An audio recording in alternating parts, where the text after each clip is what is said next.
प्रिय विद्यार्थियों, वंदे मातरम। एक प्रेरक मुलाकात के अंतर्गत आज हम आपकी मुलाकात करवाने जा रहे हैं राजस्थान प्रशासनिक सेवा भर्ती परीक्षा 2018 में चयनित श्री हिमांशु चारण से। हिमांशु जी, आपको बहुत बहुत बधाई। Thank you. मैं अपने दर्शकों को जानकारी के लिए बता दूं कि श्री हिमांशु चारण भाटिया आश्रम के जोधपुर केंद्र के विद्यार्थी हैं और वर्तमान में अंग्रेजी प्राध्यापक पद पर कार्यरत हैं। तो हिमांशु जी ने किस प्रकार से तैयारी की, इस विषय वस्तु पर हम लोग आज चर्चा करने जा रहे हैं। हिमांशु जी, सबसे पहले आप हमें आपके परिवार के बारे में थोड़ा सा संक्षेप में बताइए कि उसमें कौन कौन हैं। जी सर, मैं ओशिया के पास एक छोटे से गांव बेचारणान से आता हूं। मेरे फादर टीचर हैं, मदर गृहिणी हैं, बड़े पापा भी टीचर से रिटायर्ड हैं और संयुक्त परिवार में हम लोग रहते हैं और एजुकेशन से जुड़े हुए हैं। इसलिए जो है मैं भी एजुकेशन में शुरुआत में मैं सेकंड ग्रेड रहा, उसके उपरांत जो है मैं प्राध्यापक अंग्रेजी के पद पर वर्तमान में कार्यरत हूँ। और अब आप राजस्थान प्रशासनिक सेवा के अधिकारी भी बन गए हैं। इस चित्र में आप किन के साथ दिखाई दे रहे हैं, थोड़ी सी जानकारी दीजिए, क्योंकि जिस विषय वस्तु पर हमारी चर्चा हुई तो मुझे ये चित्र, ये बात बहुत ही प्रेरणास्पद लगी। जी सर, ये मेरे बुआ जी हैं, विमला कंवर इनका नाम है और मैंने अपनी स्कूल एजुकेशन और कॉलेज एजुकेशन इनके पास रहते हुए पूरी की। फादर की जो है जॉब गांव में थी और मैंने इनके साथ रह के ही जो है अपनी शिक्षा प्राप्त की है। इन्हीं की देख रेख में जो है मैंने अपनी शिक्षा कंप्लीट जोधपुर में? जी सर, जोधपुर और पाली जिले में। ठीक है। ये आपके गांव के कुछ युवा दिखाई दे रहे हैं और ठाकुर केसरी सिंह बारट स्मृति सम्मान समारोह का हम एक बैनर भी देख रहे हैं। तो आपके गांव के युवा हैं लगता है? जी सर, हमारे गांव में एक करणी यूथ क्लब करके एक क्लब चलता है जो सामाजिक कार्यों में अग्रणी भूमिका निभाता है। वनारोपण है या जो प्रतिभाएं हैं 10th 12th में या और किसी सरकारी सेवा में, उनको सम्मानित किया जाता है पर ईयर। उसी प्रोग्राम की ये तस्वीर है सर। इसमें गांव के सभी युवा मिलकर जो है वो इस पोस्टर का विमोचन कर रहे हैं और प्रतिवर्ष ये कार्यक्रम आयोजित किया जाता है सर। बहुत बढ़िया, क्योंकि मेरा ये मानना है कि अगर गांव के युवा सकारात्मक दृष्टि से मिल जाएं तो एक बड़ा बदलाव गांव के भीतर ला सकते हैं। जितनी भी सामाजिक कुरीतियां हैं उन्हें हटाने में वो अपनी भूमिका अदा कर सकते हैं। तो अब तो आपके गांव के युवाओं को आपसे खूब प्रेरणा मिल रही होगी, ये भी प्रशासनिक सेवा की तैयारी में जुट रहे होंगे, ये मैं अनुमान लगा सकता हूँ। जी सर, जब से ये कार्यक्रम शुरू हुआ है उसके बाद निरंतर गांव में जो है युवा पढ़ने के लिए प्रेरित हो रहे हैं, साथ साथ सरकारी सेवा में आने के लिए उनको बहुत ज़्यादा प्रेरणा मिली है और आपके आशीर्वाद से मैं ये समझता हूँ कि ये आगे ही बढ़ता रहेगा ये कार्यक्रम। बहुत बढ़िया। हिमांशु जी, हम लोग ये जानना चाहते हैं कि आपकी जो अकादमिक बैकग्राउंड है, यानी 10वीं और 12वीं के अंक हैं, वो कितने हैं? जी सर, मेरे 10th में 73% है। बहुत बढ़िया। 12th में मेरे 68% है। ठीक है, और उसके बाद कॉलेज एजुकेशन के बारे में भी हमें थोड़ा सा बता दीजिए। जी सर, कॉलेज में मैंने बीए किया है हिस्ट्री, फिलोसफी और इंग्लिश लिटरेचर से।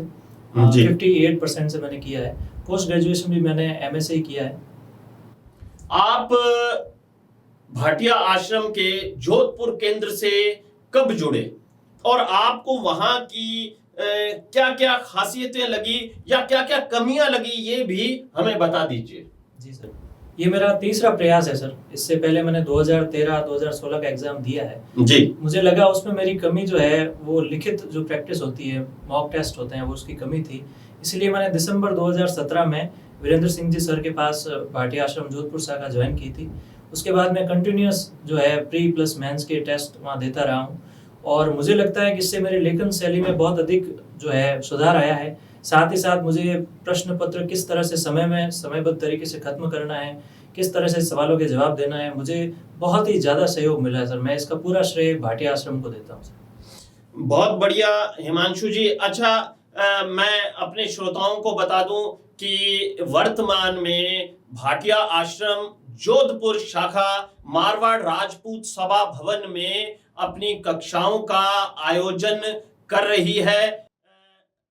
अभी लॉकडाउन चल रहा है, इस वजह से ये सब व्यवस्थाएं ऑनलाइन है, वो एक अलग बात है। लेकिन मारवाड़ राजपूत सभा भवन के श्री हनुमान सिंह जी खांगटा का मैं हृदय से आभार व्यक्त करना चाहूंगा कि उन्होंने आश्रम परिवार का भरपूर सहयोग किया है।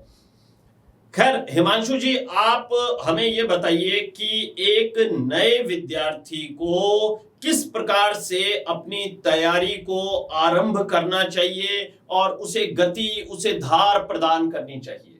जी सर, मुझे लगता है सर सिविल सर्विसेज में जो है एक लंबी तैयारी चाहिए होती है, और यदि आप 12th करने के बाद ही बीए के साथ या जो भी आपके ग्रेजुएशन के सब्जेक्ट्स हैं उनके साथ शुरू कर दें तो बेहतर है। और यदि थोड़ा सा आप बीए अगर कर चुके हैं, ग्रेजुएशन कर चुके हैं, तो उसके बाद भी लेट नहीं है। आपको बेसिक बुक्स जो है, ऑथेंटिक बुक्स है, एनसीईआरटी या बोर्ड की बुक्स या ऑथेंटिक राइटर्स की बुक है, उनको पढ़ना है। उनसे जो है आपको शॉर्ट नोट्स बनाने हैं और उन्हीं को बार बार जो है रिपीट करना है। आप एक नियमित रूप से जो है आप तैयारी करें, निश्चित समय दें और आप जो है दृढ़ विश्वास बनाए रखें। कई बार ये होता है सिविल सर्विसेज की परीक्षाओं में लंबा समय लग जाता है सफलता मिलने में, लेकिन मुझे लगता है सर सिविल सर्विसेज की परीक्षाओं में जो है सफलता इसी बात पर निर्भर करती है कि आप कितने दृढ़ निश्चयी है और कितना प्रयास आप कर पाते हैं। तो आपको हिम्मत नहीं हारनी है, कंटिन्यूअस लगे रहना है, तो आपको सफलता जरूर मिलेगी। बहुत बढ़िया हिमांशु जी। जो भी हमारे दर्शक, हमारे विद्यार्थी रहते हैं, वो हमेशा ये कहते हैं कि जो भी सफल विद्यार्थी जिनका आप साक्षात्कार ले रहे हैं, उनके अंक हमें अवश्य बताया करें। तो आप अपने श्रीमुख से ही अपने अंकों को एक बार बांच दीजिए। जी सर, मेरे प्रथम प्रश्न पत्र में 91 मार्क्स है सर, अराउंड जी। सेकंड पेपर में मेरे 104 104 नंबर है लगभग। थर्ड पेपर में 88 मार्क्स हैं और फोर्थ पेपर में 109 नंबर है सर। इस तरह से ये मुख्य परीक्षा के कुल अंक हो गए 392.50। जी सर। और साक्षात्कार में आपको कितने अंक मिले? जी सर, साक्षात्कार में मुझे 68 मार्क्स मिले। 68 मार्क्स मिले और ये कुल अंक हो गए 460 और आपकी रैंक रही 156। बहुत बढ़िया हिमांशु जी। अच्छा, अब आप जो बच्चे तैयारी कर रहे हैं उन्हें कोई विशेष संदेश अगर देना चाहते हैं, कोई विशेष बात, कोई विशेष गुरु मंत्र बताना चाहते हैं तो आप बताइए। जी सर, मुझे यही लगता है कि सिविल सर्विसेज के बारे में ये एक इस तरह की धारणा है कि हर एक विद्यार्थी इसके लिए नहीं बना है, लेकिन मैं भाटिया आश्रम से जब से जुड़ा हूँ तो मेरी ये धारणा बिल्कुल चेंज हो गई है। मुझे लगता है कि एक सामान्य विद्यार्थी भी लगातार यदि मेहनत करे, सफलता उसको जरूर मिलेगी। तो आप ये मत समझें कि मेरे परसेंटेज या मार्क्स कम है अगर 12th में 10th में, तो आप सिविल सर्विसेज को पास नहीं कर सकते। आप यदि लगातार मेहनत करेंगे तो आपको सफलता जरूर मिलेगी। बहुत बहुत धन्यवाद हिमांशु जी। जय हिंद, जय भारत, जय राजस्थान।